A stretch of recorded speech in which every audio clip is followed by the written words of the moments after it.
ranking every single event in track and field at the Olympics. I am a fan of track and field, so obviously I'm going to have my own bias. Honestly, it's going to be mean if I put one of them and get rid of it, but at the end of the day, it's a tier list. So let's start off with the hammer throw. In my opinion, the hammer throw it's just another event. I'm going to try to be really thinking about this from a fan's perspective, but hammer throw is just another event. It's, it's cool because you're throwing a hammer, but it is just another event. All right, triple jump. We're going to be a little savage on this list and just go get rid of it. Why do the triple jump when we have the long jump in general? Like, we don't need the triple. The long is good enough, and I think I'm going to get a lot of backlash from this list, but I think that the triple jump belongs in the get rid of it category. All right, next, we're going to go shot put, and it's still fun to watch. It's not in the best category, for my opinion, but the shot put is pretty sick. I feel like it's like the marquee strength thrower event. Fun to watch. Good event. All right, let's switch it up to some sort of track event here, the 200.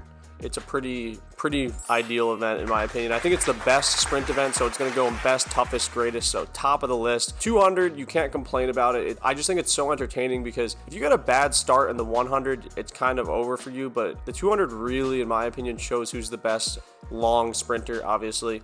So let's continue on. With the 400 hurdles, I think that the 400 hurdles I think it's still fun to watch. I don't really like the name still fun to watch. It's almost top tier. It's second tier. I think it's better than the 400 because there's more drama that can happen. You can trip, you can fall. We've seen insane times recently. Like, I grew up in the era, obviously, with Sydney McLaughlin on the girls' side and then Rai Benjamin and Carson Warholm on the guys. So we basically get to watch world records happen all the time in the 400 hurdles. Let's go back and go to long jump real quick here. I think long jump, it's just another event. It's all right. It's the long jump, It's sick. I'm not trying to take away from any athletes on this list, but there's only so much hype around an event like that. But I think this next event belongs to the top tier category. Pole vault. Pole vault is sick. I think it's the best field event out there. Comment down below if you agree or disagree. We've been blessed with Mondo Duplantis on the guys' side, and it's just incredible to watch. I think that the pole vaulters on the men and women's side have the best just physiques in terms of they're such insane athletes. Pole vault is incredible. So one of the best events in track and field to watch, in my opinion, for sure. Let's go 10K. Man, people are going to be mad that I put it here. Why is this even an event? It's basically just the long version of the 5K. And I'm looking at it from the perspective of all fans. I know that most of my audience is distance runners, and you're all going to literally kill me for saying, why are you putting the 10K in this category? But really, the 10K is just a watered down 5K. I don't know. Comment if you agree or disagree, but I feel like we don't need the 10K. The 5K gets the job done. And especially for people who aren't obsessed with track, don't put a 30-minute event on the TV. We'll go to the 5K next. And contrary to the 10K, the 5K, beautiful.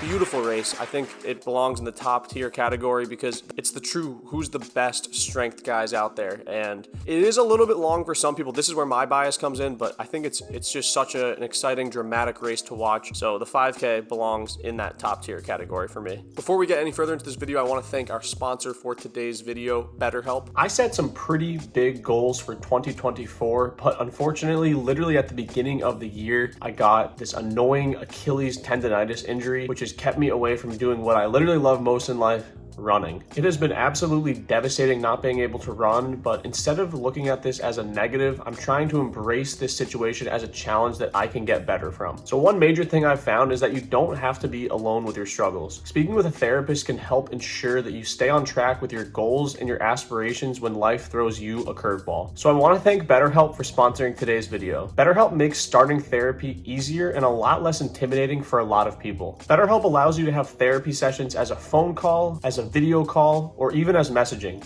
whatever's easiest and most comfortable for you. There are over 30,000 therapists in their network based on your needs, preferences, and locations, which gives you access to a wider range of expertise than may be available in your city. To get started, you fill out a questionnaire that will ask you questions about what challenges you're going through and what kind of therapist you'd like, and then BetterHelp can match you with a therapist to help you.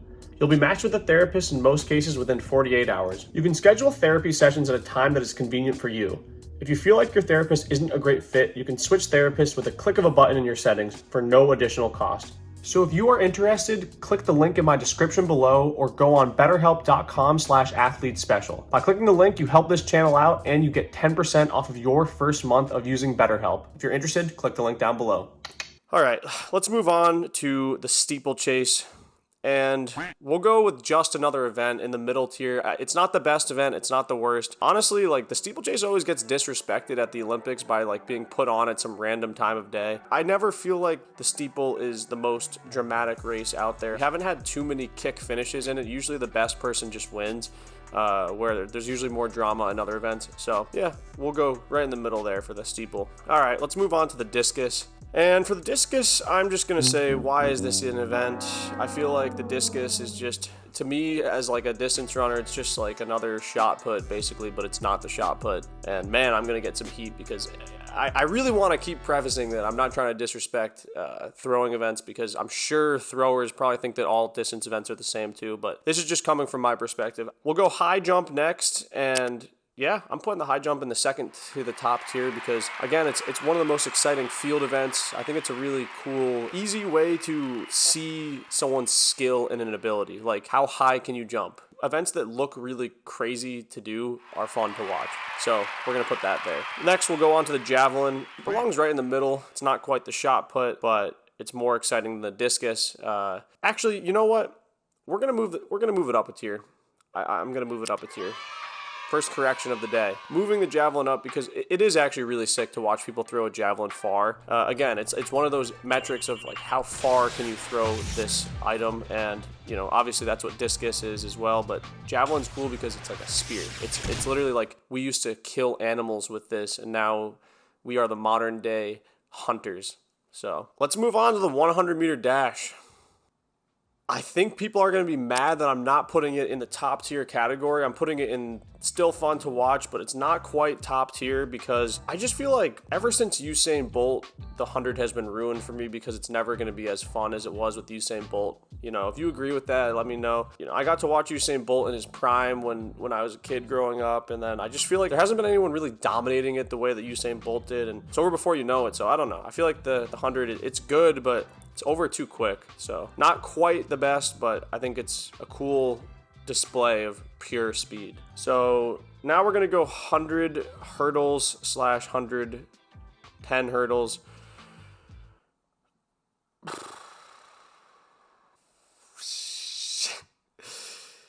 All right, I'm going to put it in the middle. It's in the middle. It's fun to watch. It's fine. It's a fine event. I don't really have much to say. Right in the middle. If it's on, you're going to be excited, but it's a little short, so can't go much higher than that middle range. All right, we're leaving the fun ones for last here. All right, let's just get heptathlon out of the way. Heptathlon / decathlon.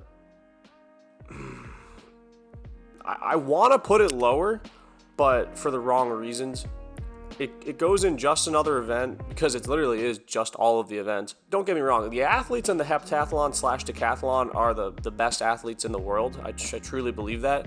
But from a viewership standpoint, most of the time, the individual events within the event itself are pretty boring because they're not the best in the world at the event. What's the saying? They are the jack of all trades, master of none. And I'm not saying that in a mean way. You're literally amazing at every event, but you're just not the best in the world at any event. So it's mid-tier, not the most fun to watch, but because it's a respectful event, I'll put it right in the middle. All right, 400 meters, boom.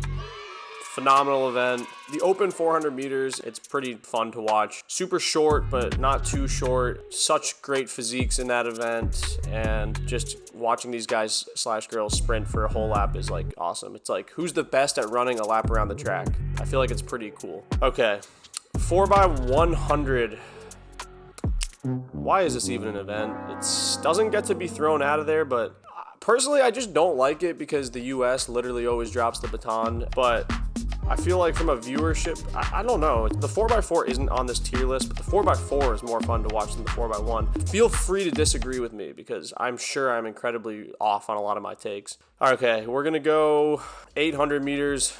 Here comes some middle distance runner bias. best, toughest, greatest. It's in that top tier event category. Yeah, it's the 800. I think it's a sick event. I think it's one of the toughest races out there. And again, from a viewership perspective, it's awesome because it's super short, almost middle distance, but not quite. Also, you get athletes who are kind of coming from the speed end, and then you have athletes coming from the strength end of middle distance, meeting in the middle at the 800. So plenty of different tactics, and just a really cool event. And the 1500 meter, I think you guys obviously know where I'm going to put this. We're going to put it in Get Rid of It. Just kidding. We are going to put it up here in the number 1 spot here. Not that I was doing the number 1 spot, but the 1500 meters is the best event in track and field. I want you guys to fight in the comments below, agreeing or disagreeing with that call. At the end of the day, it's the 1500 meter best event in track and field, especially at the Olympics, and it's the glory event. If you agree or disagree, please comment down below your takes, and with that, have a good day.